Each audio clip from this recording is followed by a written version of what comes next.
तो दोस्तों, भारत के रक्षा मंत्रालय की तरफ से बहुत ही बड़ी खबर निकल के सामने आ रही है, जो कि सेना के लिए बहुत ही बड़ी खुशखबरी है, क्योंकि सेना के लिए 76,390 करोड़ रुपए की मंजूरी मिल चुकी है, जिसमें भारत के स्वदेशी हथियारों को खरीदा जाएगा। और इन रुपयों में से 36,000 करोड़ रुपए के 8 नेक्स्ट जनरेशन के कॉर्बेट खरीदे जा रहे हैं। और कॉर्बेट बेसिकली तौर पर वह जहाज होते हैं जो कि भारतीय समुद्री सीमाओं की सुरक्षा करने के लिए उपयोग में लाए जाते हैं। यह अपनी सीमाओं की निगरानी रख सकता है, साथ में दुश्मन देश के जहाजों को ध्वस्त करने के लिए इसमें कई सारी मिसाइलें भी लगी रहती हैं। और इन सभी कॉर्बेटों को भारत की स्वदेशी शिपयार्ड कंपनी के माध्यम से बनाया जाना है, जिनका उपयोग बाद में भारतीय नौसेना के द्वारा किया जाएगा। अगर हम बात करें भारतीय थल सेना की, तो चीन और पाकिस्तान से बढ़ते टेंशन के कारण उनके हथियारों पर नजर रखने के लिए भारत की जो स्वदेशी रडार है स्वाति, उसका एडवांस वेरिएंट यानी स्वाति मार्क 2 की जो खरीदी है वो भी इस डील के अंतर्गत करी जानी है, क्योंकि स्वाति रडार की पहले ही 6 यूनिटों को भारतीय सेना खरीद चुकी है। और अब सेना चाहती है कि स्वाति रडार का एडवांस वेरिएंट स्वाति मार्क 2 को भी जल्दी से जल्दी सेना में शामिल कर लिया जाए। इसलिए इस डील के अंतर्गत स्वाति मार्क 2 रडार को भी खरीदा जाएगा, जिसका उपयोग चीन और पाकिस्तान के हथियारों पर पैनी नजर रखने के लिए किया जाना है। वही वायुसेना की बात करें तो वायुसेना के लिए एमबीपीएन विमान, जिसको हमारा भारत का HAL बनाता है, डोनियर 228, इसके अलावा सुखोई 30 MKI के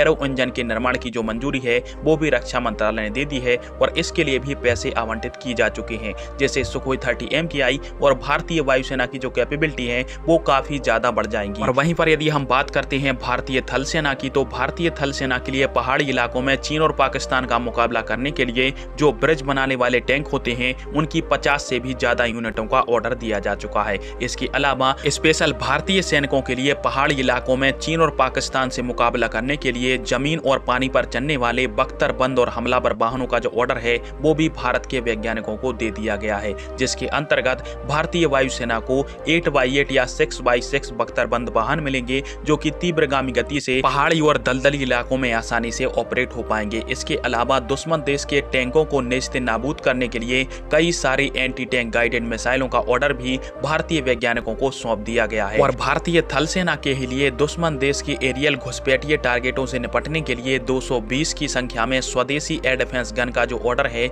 वो देने का भी विचार भारत के रक्षा मंत्रालय की तरफ से किया जा रहा है, ताकि जो एयर डिफेंस सिस्टम के अंदर खर्चा आता है उसको कम से कम किया जा सके, क्योंकि मिसाइलें काफी ज्यादा महंगी होती हैं। और ऐसी एयर डिफेंस गन से भारतीय सैनिक आसानी से दुश्मन देश के एरियल टारगेटों को उड़ा सकते हैं। फिलहाल में आप सभी के इस टॉपिक पर क्या राय है, और भारत सरकार की तरफ से जो स्वदेशी हथियारों को अपनाने का फैसला लिया गया है वो क्या सही है? कमेंट बॉक्स में फिर अवश्य दीजिएगा। वीडियो देखने के लिए धन्यवाद। जय हिंद, वंदे मातरम।